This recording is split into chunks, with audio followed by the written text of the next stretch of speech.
Welcome, Bronco Nation, to another exciting video. And I know I say that at the beginning of all of my interviews, all of the videos that I do, but today, Bronco Nation, this is such an exciting opportunity. Today, we have Jeron Johnson coming on. He was a part of one of the greatest periods in Boise State history and a huge part of that time period from 2006 to 2010. And then he also went on and had a career in the NFL as well, 2011 to 2018, and then came back and contributed to Boise State again as a cornerbacks coach in 2021. It is awesome to have Jeron Johnson on. Like I said in my tweet introducing this video, the fact that it's going to happen, one of my childhood heroes. I told Johnson this already, but at one point, my locker room combination when I was playing football in high school was 1323, and the way I remembered that was Brandon Thompson, Jeron Johnson. So this is a lifetime achievement to get you to come on here today. Thanks so much for coming on, man. This is going to be a great discussion.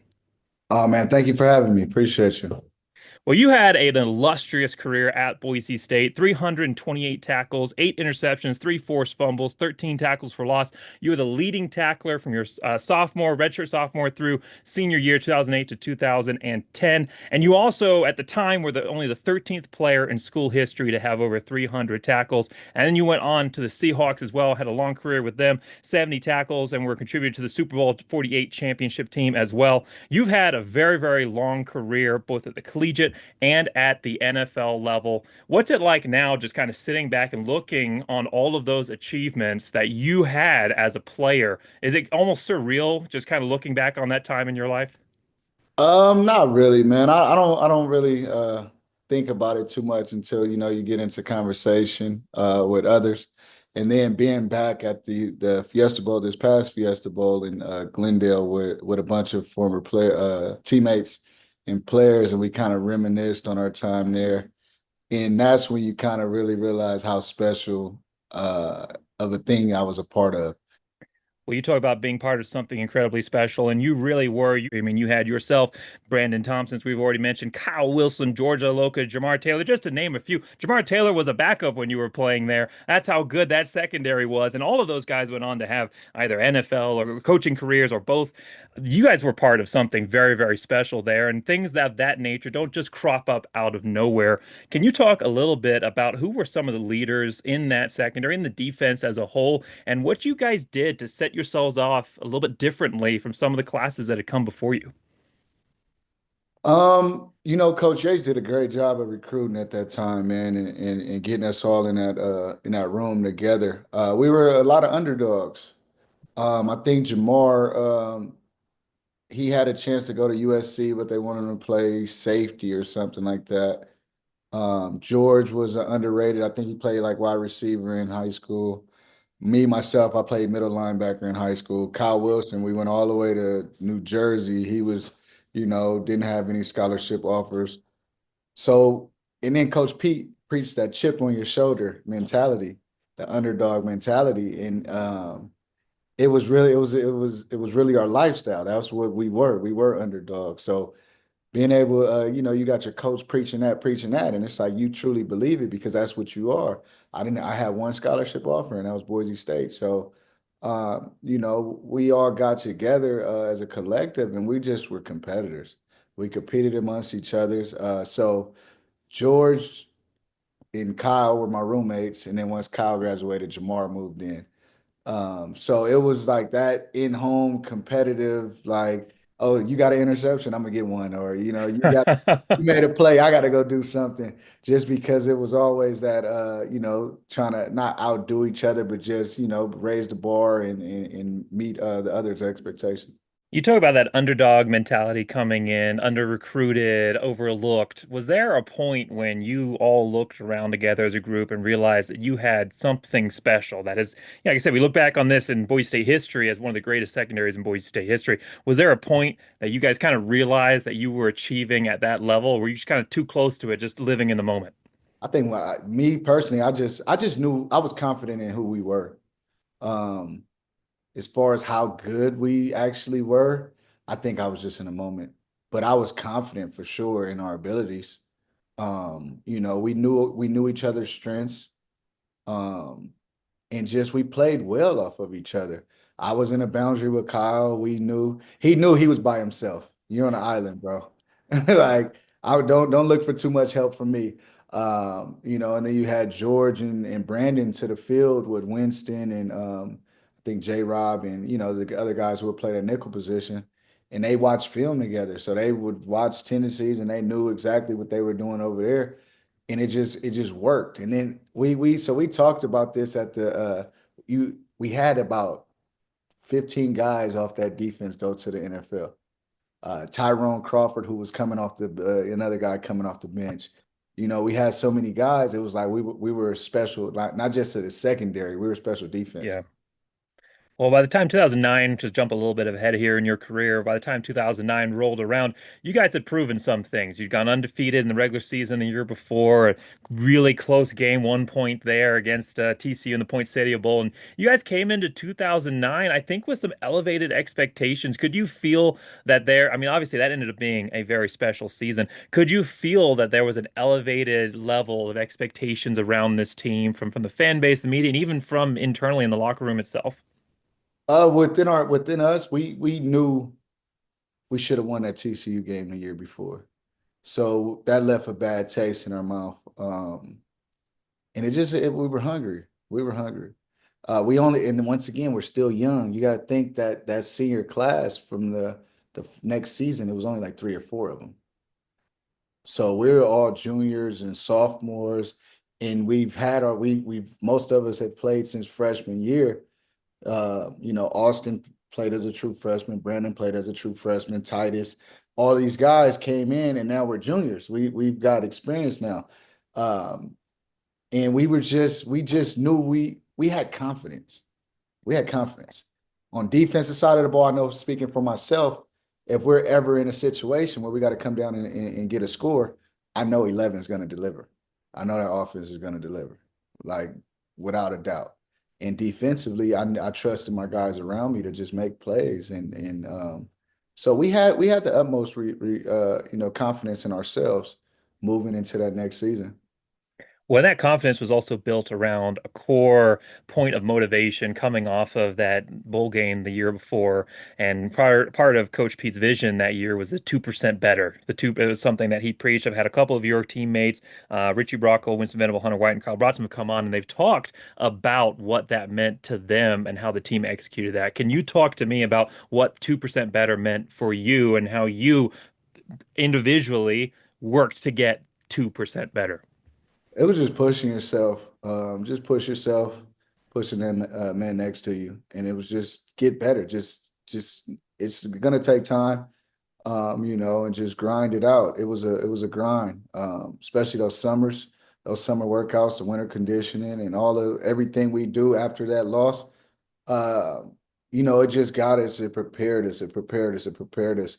And Coach P was a great motivator. Great motivator. One of the greatest coaches I've ever played for. Um, and just, he put that battery in our back, man, and we just figured it out. We just figured it out. And like I said, those summertime and winter grinds and spring ball and everything like that, we were all able to get better. Before we start talking about how that season ended, I want to hit a couple of games that stood out throughout that season there. And obviously, it started off in a big way with that win versus Oregon on the blue, getting back-to-back wins versus the Ducks when you guys had gone into their house the year before and beat them. Was there, I mean, obviously, I know Boise State preaches one game at a time, every game's the same. It's the good stuff you always hear, but there's got to have been a little bit of something extra around that, especially with the geographic proximity. Was there like some locker room? I know you guys did have some locker room stuff as well. Was there something special about that game, and what was the preparation like going into that matchup? That underdog thing came back up, man. You got a lot of California kids who didn't go Pac-10. It was Pac-10 at the time. So, that was a little chip. That was a little, you guys didn't want me type of thing.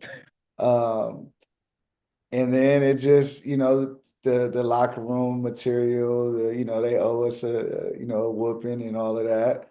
It just was it was about protecting the blue, and you didn't want to be the first team to take a L on that blue in so long. And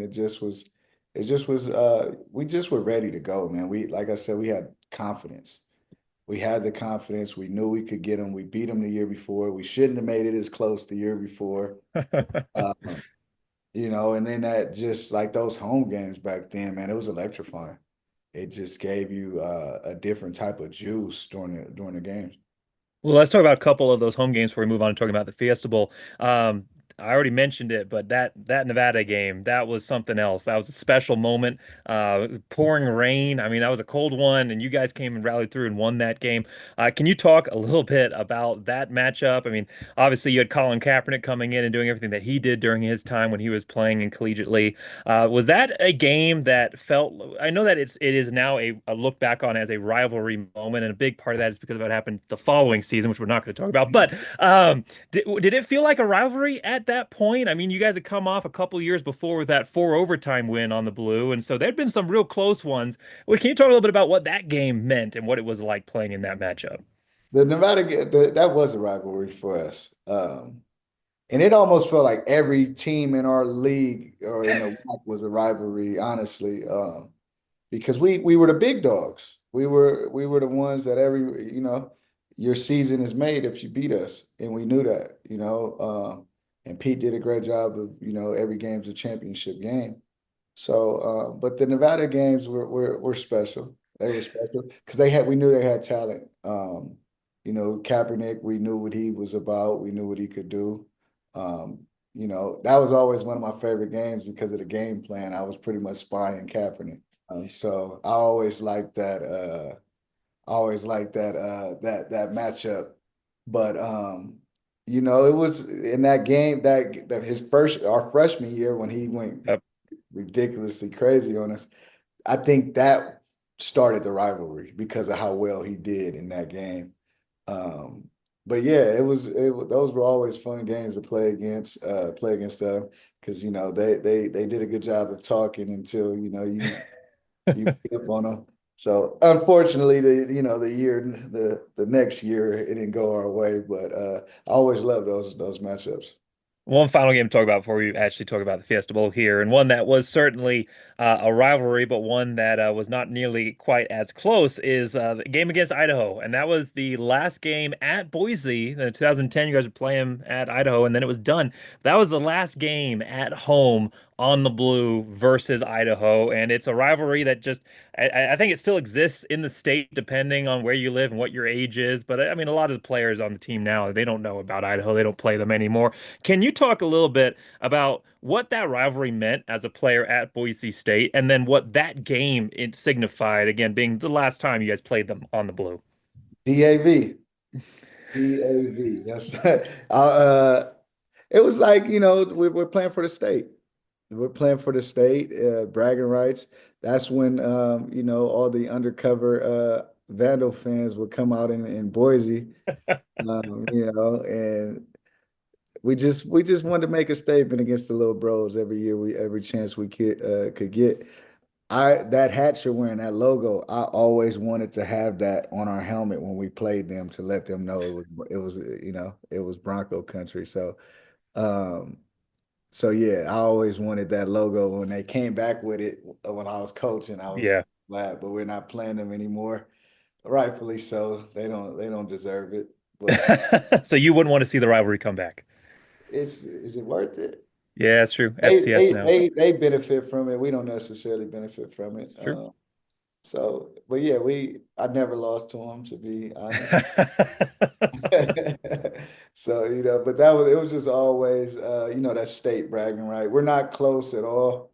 Um, you know, so I mean, but it was cool. There's still a lot of Vandal fans in Boise. So, to kind of make them shut up or whatever, or It's jump back on true. the bandwagon for the remainder of the year is always good. It's been such a long time. We actually have an incoming recruit whose dad played for Idaho, and he's coming in, and the recruit's coming and joining Boise State. That tells you how long it's been. I don't think that would have happened back in the day. But moving on to talking about the 2010 Fiesta Bowl win and how that season culminated for Boise State. You guys got back to the Fiesta Bowl only 3 years later. I mean, you guys hit 2006, 2007 Fiesta Bowl, 2006 season, high water point mark of the program of any group of five program, even though those terms didn't really exist back then. But the high water point really of any group of five program, and then only 3 years later, you achieve it again. What did that mean being back in a place that, like you said, put Boise State on the map? They've done some great things before that, but put them on the map. What did it mean to be back in that place? Did history weigh on you all a little bit? Did you think about that at all and what that game only a few years prior? Um, we stayed in the same hotel. So a little bit of it for me was just like I finally get to play. Like my redshirt year, I just was a spectator and cheerleader on the sideline. So I hurt my ankle in practice that week, and I rehabbed just so I could run out the tunnel for that first game, for that '06 or the '07 game. Um, so now I'm at fast forward now I actually have a chance to play. So it was just excitement just to be on that big stage and get to play in that game. And then we get our rematch from the previous year. So it was like storybook ending, honestly.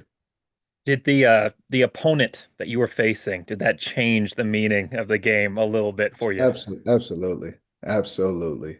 We got our chance for revenge, man, and that's all we wanted. Especially how we went out the year before. It was just, when it's such a close game. And now it's like, okay, we get a chance to redeem ourselves, and that was big time right there. Because at that point we're both kind of the underdogs or the little guys trying to make something happen. So it's like, we're the originators of this, dog.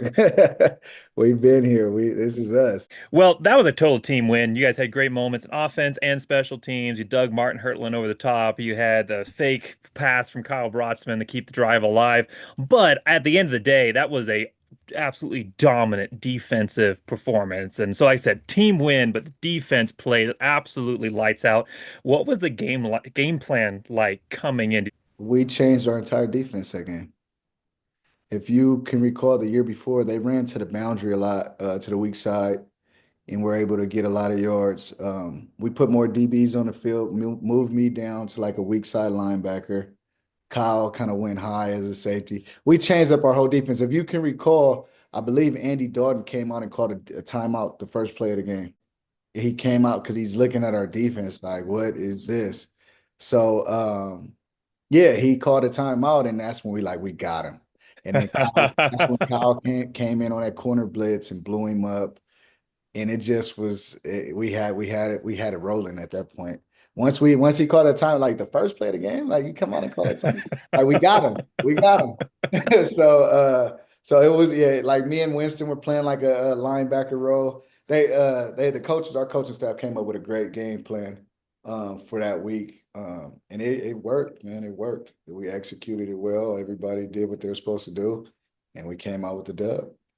Was there when the coaches revealed the game plan and how different it was going to be from what you guys had done all season? Was there kind of a little bit of, movement in the room, a little bit of a, kind of feeling, a little bit of shock seeing the game plan they'd come up with? Yeah, I mean, I'm thinking like, dude, I'm not trying to play linebacker, but it was like, all right, yeah, I think it's gonna work, let's do it. So, but it worked, man, it worked. I was for it, man. We did, like I say, we all executed how we were supposed to, and we came out with the dub. You certainly did. What was that feeling like afterwards? You said you started out your freshman year, red shirt, you run out of the tunnel, but you just watched that first one. 3 years later, same hotel, you come out this dominant defensive win, and now you're standing at the pinnacle of what you joined Boise State to do, to go and win at the highest level. What did that feel like in that moment after the game? It's just great feeling, man. My family all drove down from Cali, so just to have the whole fam there, and just like I said, we did it. We that was at that point. It's like now I'm two-time, two-time Fiesta Bowl champion. So it was just exciting, man. Kind of from what I recall, like a surreal moment. It was like that deja vu, like it happened again. Kind of having that type of feel to it. Well, before we move on to talking a little bit about your NFL time, I want to just go to one of your teammates who you've mentioned a couple times here. Of course, Kellen Moore, a big part of that golden era at Boise State and that special season. And he did incredible things at the collegiate level. But ultimately, he ended up going into what I think everybody saw coming as his main lane there as a coach. And now he has obviously been selected as the head coach of the Saints. If you were to go back and tell your younger self on the team that Kellen was going to be an NFL head coach, would there have been any surprise in your mind at all? Nah, nah. I always seen him coming back and being the mayor of Boise, or Boise State head coach. But him being a head coach isn't surprising at all. Well, there's always hope, the future you can do the Dirk Cutter role. You can do some NFL time, then he can come back and, take us on in a decade or so. But what are some of those qualities that Kellen showed when you were playing with him that have made him so successful as a leader and now as a head coach? Just I never seen Kellen outside the football facility, man. It was football. Outside of that, I'm sure he had a life outside of football, but we had some guys who were party goers. But Kellen he for sure wasn't one of them. So he was just business, man, business oriented. Um, and just he handled his business. He knew the offense like the back of his hand. He knew where everybody was supposed to be. He was a leader when we in the summertime we do player ran practices, and he was on it. He knew what offense to call, what plays to call, and everything like that. So he's just always been that leader and just knowing, especially offensively, just knowing what everybody has to do. Before we move on a little bit, moving to talk about more of your NFL team career, you've interacted with a lot of incredible people, and this is a good transition. A lot of incredible people at the collegiate level and the NFL, both at a coaching staff and at a player level. A lot of very, very intelligent players. But where does Kellen Moore stack on that in terms of football IQ? Where is he at on that scale of all the incredible people that you've been able to interact with? Kellen's up there. I mean, that's my Russell Wilson. Great guy, great quarterback. But that's my all-time favorite quarterback, man, is Kels. Like I said, and I had this, I had a lot of trust in Kellen. Say we come down to to the last drive or whatever, like that Virginia Tech game. I knew we were going to make that happen. I knew it was going to happen. I had the same trust in Russell as well, but Kellen, that's my guy. What did TL say? That's my quarterback. So Kellen, he's up there, man. I tell this story before, man. Our playing around practices, he did the Patrick Mahomes way before Patrick Mahomes. He's looking me right in my eyes and threw the ball over here and just throws me up, man. And then there's another play I go back with Kellen when he threw a no-look comeback to Jeremy Childs at Eugene. And he took the hit and the one he laid on his stomach with the fist pump. Yep. That play right there was like, yeah, this guy he's the truth. He's the truth. That play stuck out in my head. Like once I seen that from the sideline, I'm like, oh, okay. Took the pressure, took the hit, let it go before Childs even came on his break, I believe. And then yeah, the fist pump on the floor. I'm like, yeah, this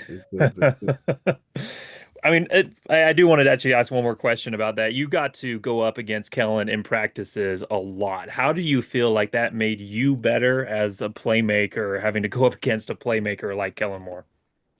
it helped us a lot, man. I mean, you got to think we went against Doug, Yep. um, all the Austin, Titus, Tommy Gallardo, all these like these players, EFA, like all these guys that we that iron sharpen iron is true. But Kellen, I mean, you have to raise your level to try to keep up with him. He's gonna get those sneaky passes in there, and you got to be on top of it. So we hopefully I made him better. He for sure made me better. Did you ever get a sneaky pick on him in practice? I don't recall. I'm sure I got one at least if I didn't drop it. You said I had 8 picks. I could have had more if I didn't drop them. Uh, but if I didn't drop it, I'm sure I've at least got one on there. Well, moving on to talking about your NFL time, what was that transition like for you moving from the collegiate level at Boise State over to the NFL? And in addition to that, what advice would you have for any collegiate playmakers that are looking to make that same jump? So for me, it was a little different. We were in a lockout year. So we didn't have rookie mini camp or anything, training camp. So it was straight off the couch to training camp. Like, and then we had a game like a week later or something. Dang. Uh, so it was a little different for me, but I would just say, man, just trust yourself, trust your beliefs. I mean, trust in yourself, trust your abilities. Um, and just be ready to work. Listen to your older guys, man. Some guys will give you some advice, some good advice. And just be willing to learn all over again. Like as if you've never heard it before. The older guys, they'll tell you, you got to learn to take care of your body. You got to just learn the business side of the game. Um, but yeah, more than anything, just trust in yourself, man. You're supposed to be there. So just trust in yourself, trust in your abilities, go hard, and don't second guess yourself. You were playing with a lot of guys from many different backgrounds, a lot of P4 as well. How do you feel like Boise State specifically helped prepare you for the next level? The type, just what we spoke about, the type of competition I played against at practice. The guys that we practiced against. It developed, I mean, and then just the skill set that our coaches, our position coaches. Coach Yates he was a great coach. I went from a middle linebacker to a safety. Coach Wilcox to this day, every time I see him, he talks about the first time he seen me backpedal. He's like, what did we do? So, it was just really truly about development, through those years. We had some great developers, great coaches who just got us ready for the next level. And the head coach position from Coach Peterson to Pete Carroll, it was there was some parallel. It was the same message, just given differently. That's about, Pete Carroll, compete, compete, compete. Pete was the same way. It's just he goes a different way of doing it, and delivering the message. But I was fortunate enough to play for some great coaches at Boise State and at with the Seahawks. Well, you certainly got to play for some great coaches and with some incredible players, and together that great combination ended up in the Super Bowl 48 with a win, a massive win, by the way, in Super Bowl 48. What did it feel like for you to be able to get to that highest level of football success, what every professional football player comes in looking to do? What did it feel like for you being able to achieve and reach that goal? It felt good. I was hurt that year, so I didn't get a chance to play in the win. But it was a great accomplishment. Team wise, man, it was great. As a kid, you dream of it, of becoming a Super Bowl champion. I went to I forgot what number it was, but the Super Bowl in San Diego, the Bucks and Raiders Super Bowl, and I was with Keyshawn Johnson's family, and I ended up on the field after the game, and I just remember like, uh, and then we at MetLife, fast forward, I feel it again. And once again, it was that deja vu, like, wow, like, it happened. Like now it's my turn. So it was like a surreal moment. It was dope. And it was such a wide margin. So we were kind of celebrating for 2 quarters, so to say, the rah-rah at halftime, it's not over, it's not over. Yeah. And then we come out at the top of the third quarter and Percy takes that kick to the house. I'm like, oh, this is over. So, I'm on the sideline, I'm hyped. We just ready to celebrate and enjoy the night. Did you feel yourself thinking back at all on that 2010 Fiesta Bowl win from just a few years earlier? Were there any kind of similarities? You talk about that deja vu, but just both at the highest level in their respective areas. No, but I did. So the next year we played in Phoenix where Yep. we won Fiesta Bowl and just kind of going through all of that. And now I'm actually playing. It was kind of like a reminder, but not how the story ended. Yeah. But but that in that moment, all I could really think back was when I was on the field when the Bucks won that Super Bowl. Um, and yeah, so there was no, the only thing like yeah, like I said, the next year the Cardinals situation in the Cardinal Stadium, I felt like oh I've been here before, and I was undefeated there up until then.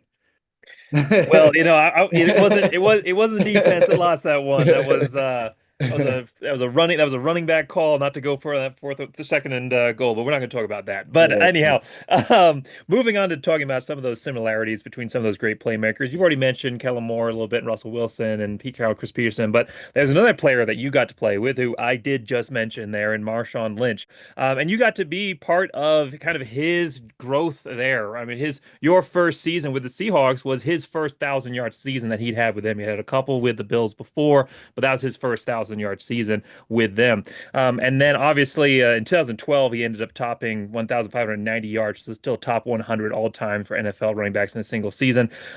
Did you? There's a lot of people out there obviously are looking at what Ashton Jeanty just did, which you mentioned this hat before. This is actually his design. He they're looking at what he's done this last season, and they love to make comparisons in the draft class to people that have done it at a high level. And a lot of people are seeing similarities there with Marshawn Lynch. From your perspective, as someone who got to play with him, what do you see any similarities in the game between what Genty is and has done and Marshawn Lynch? Any similarities in the game or the abilities there?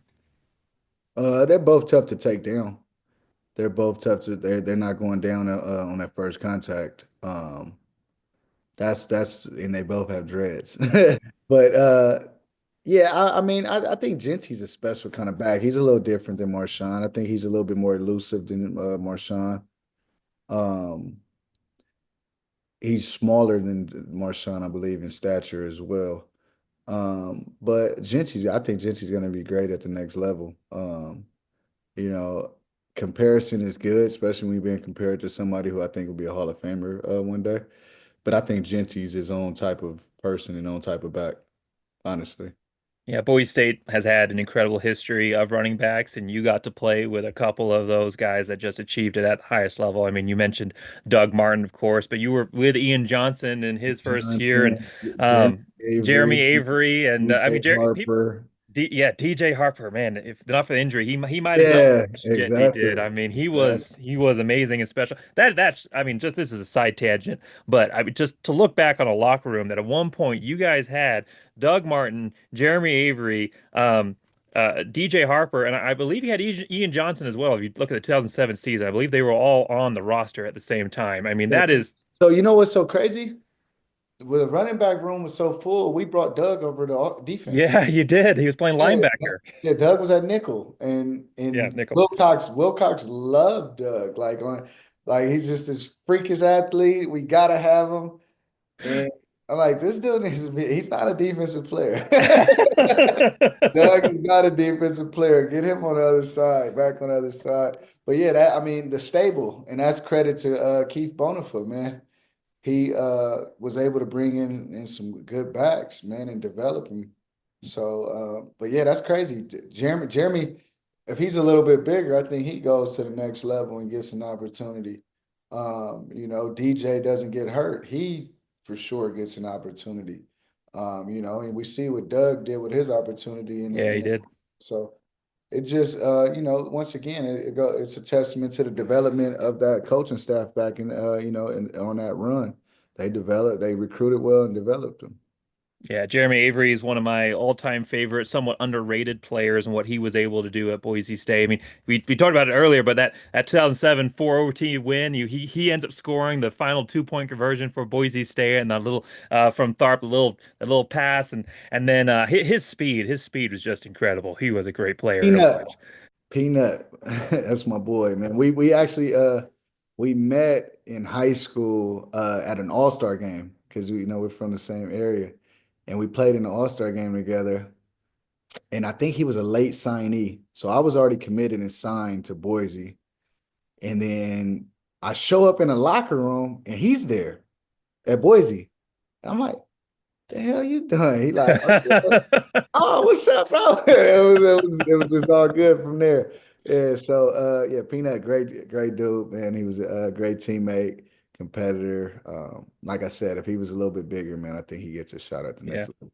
Yeah, he reminded me a lot of David Michael from a few years before. But anyhow, moving on to talk, you talk about great coaching staffs developing great players and doing great things, and you got to come back to Boise State as a coach, and that's kind of the ultimate culmination, right? You start as a player, you go through, do your NFL career, and then you get to come and give back to that team that helped establish you and everything that you ended up doing. Can you talk a little bit about what it was like to come back to your alma mater, and now you're on the other side of the wall there as as one of the coaches developing and helping build up these young athletes? I enjoyed it, man. I was able to create some good connections with the young fellas who were there. Um, I had fun, man. It was back being back in Boise. It's grown so much since since I was there in 2010. It was great to be home. To my second home. Great opportunity. I'm thankful to Avalos for giving me an opportunity. But yeah, it was good. Yeah, it'd been about a decade since you'd been back in the organizational structure. I'm sure you'd visited at times for the team before that, but did you get a little bit of that energy back, that player feel coming back as a coach, stepping on that blue again and wearing the coaching jerseys? Um, you know, that popcorn smell in the stadium on game day, Yep. that brought back memories. On the field, and I smelled that, and it just brought back so many different memories of being like a player and like games and everything. Well, it's crazy, but I've never had it, but I've always smelled it. And that just brought back memories. And we took a few losses on the blue that year, and it really hurt. Like Mm. I'm like, dude, like it really broke my heart. Like because we're losing on the blue. Like games happen, you lose, but losing on the blue, that one really hurt me. I found myself in tears after one game, like so frustrated and just angry about it. But I enjoyed my time there, man. I wish it could have kept going, but yeah, it did. Unfortunately, it didn't. Well, we can take one loss off the board because it definitely wasn't versus Oklahoma State. That was 100% a win. JL Skinner picks that ball up and he runs it back, and that should they should not have blown that whistle. So that was a win. I don't care what anybody else said. That was a win on the blue. That one doesn't count. But Yeah. uh, before we kind of wrap up here, you had talking about JL Skinner. I know you're the corner coach versus the safety, but how much interaction did you have with JL Skinner? Did you get to kind of coach and develop him at all there from your role as the corners coach? We had conversations, but Kane was the safety coach. I would give tad bits here and there where I could, um, but he would ask me questions about the league and different things like that, and we'd have our conversations in that aspect. But JL reminded me so much of George, Yeah. not only in his structure, but just how he kind of carried himself and how he went about business, and so. It was like a little brother, like because George was my little bro. He came in early from high school, and he ended up with me and Kyle. So he's fresh, probably 17, 18 years old, and he's living on his own with us, and we've been away already for a few years, and we're kind of more a little bit more mature, but JL just reminded me a lot of George, man, and his abilities as well as like his structure and just how he carried and went about a business. Well, he's going to go do great things. He actually ended up coming on the channel last year for the defensive preview and got to interact a little bit with him, and you could just tell the maturity that was there as well and how seriously he takes this. So, one last question here for you as part of the coaching part before we wrap up. You were part of helping recruit that 2022 recruiting class, and one of the results of that 2022 recruiting class was Ashton Jeanty, and obviously that's going to be the offensive side of things. But I'm sure the coaches talk. Did the staff know back then just how special this kid was that was coming to the roster? I seen this film and I said, we're getting this kid. Winston was in charge of recruiting him. I believe Matt had the area. Winston was the running back coach. We all went to his parents' house and met him. And I seen the tape and I'm like, this kid they're letting him get out of the state of Texas. That was really my thought. Like, And then once he committed, it was like, everybody was ecstatic and just so, just so happy to have him. Um, so I knew he was a steal. In terms of coming to Boise, because especially in his NIL era, he could have went on and got pretty much whatever he wanted. Especially after what he did at Boise the first 2 years. For him to show his loyalty and come back to Boise, man, that shows the type of like take all the football away from it and all of that. That shows the type of character he has. And he comes from a great family. So yeah, that was for sure for me. I don't know about everybody else on the coaching staff, but for me, I'm thinking, oh yeah, this was a steal. And it showed out to be exactly what I thought it was. Yeah, Winston did a great job finding him. That was an incredible moment to bring him on, and ended up doing all the incredible things Boise State's been able to do this last season in big part because of him. To mention that, to talk about what Boise State did this season going into the CFP, you had actually tweeted out at one point, imagine the 2009 and 2010 teams in the playoffs. 2009, 2010 teams. Would they have won that thing? Would they have won the Hey, championship? Especially how we saw the playoffs play out. Would they have gone all the way? now there's a lot of talent out there. Those Bama teams back then and the Florida teams. Well, I think it was Florida more so around my time. Yeah, they They, had Tebow back yeah, then, right? I think yeah, yeah. yeah. So they were running the SEC, but I would have liked us making it at least semifinals or to the ship. We would have won at least one game. We would have got one. Especially I'm gonna be biased and say my senior year. That team, even though we came up short and didn't get that Nevada game. I liked our chances either one of those teams, honestly, man. I think we would have gave the country a run for their money in a college playoff system. I'm just glad I'm glad they're letting it happen now. Yeah. Because I mean, I think when was that? We were before. I mean, it doesn't matter. I think we were ranked like number 5 or 4 or something like that. So it would have been good to get into at least an opportunity to get into the playoffs. But one last question I have for you. You've had an incredible career, an incredible impact on Boise State and all as both a player and as a coach, and then of course across multiple different fields as well, with your NFL time. If you were able to go back and just in your incredible career and just relive one moment, what would it be? Can I change the moment? You can Hey, because that Nevada loss and then that Super Bowl loss, I don't know which one hurts more because you got Nevada, we go on to play potentially at the Rose Bowl. So I finished my career right in California, right at home.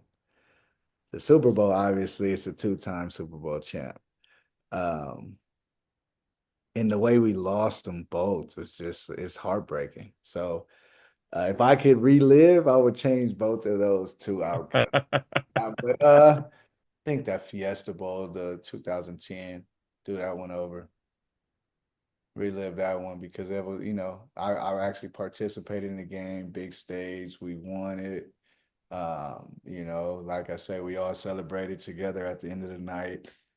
Just had a good old time. So if I would say that.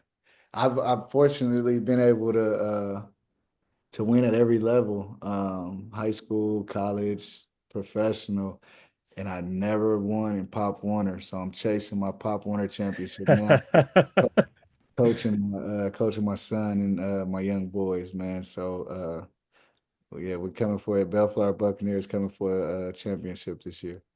We know it's going to happen with your track record. Well, thank you so much for coming on. It was a incredible discussion about an incredible career, and everything that you and the team were able to accomplish at Boise State. Really, yeah, as just as a fan, being able to watch what you did at Boise State was absolutely incredible.